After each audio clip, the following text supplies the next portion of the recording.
বলা হয়নি। অপরূপা গুহ।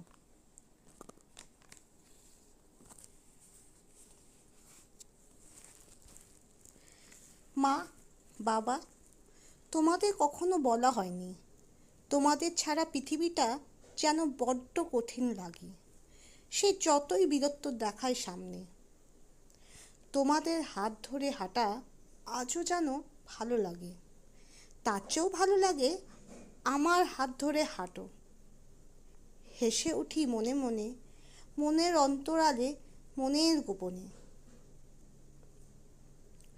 কখনো বলে ওঠা হয়নি আমিও আমার নানা ঘুরতে যাওয়া, খেলতে যাওয়া বন্ধ করেছি।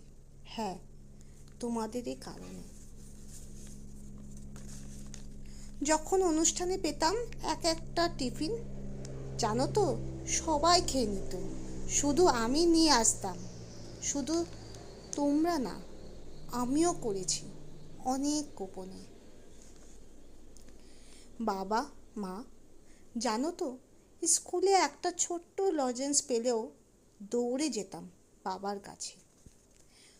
বাবাকে বলিনি যে কখনো। একটা সেদ্ধ ডিম পেলে খেতে গিয়েও গলায় বিঁধত।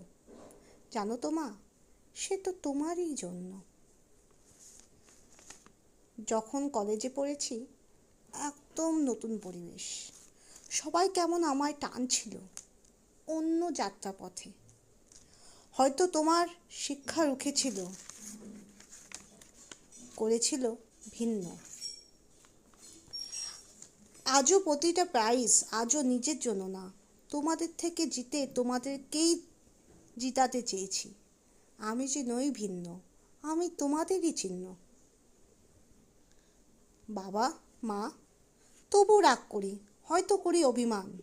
অভিমানের মাঝে ভালোবাসাটা বোঝানো হয়নি কোনো কালে। আমার কথা তো আমি বলতে পারলাম না, বলুক প্রতিটি কাগজের পাতা, প্রতিটি লাইন, প্রতিটি শব্দ। তারপর জানি না কতটা মীমাংসা হবে পড়ন্ত বিকালে। ধন্যবাদ।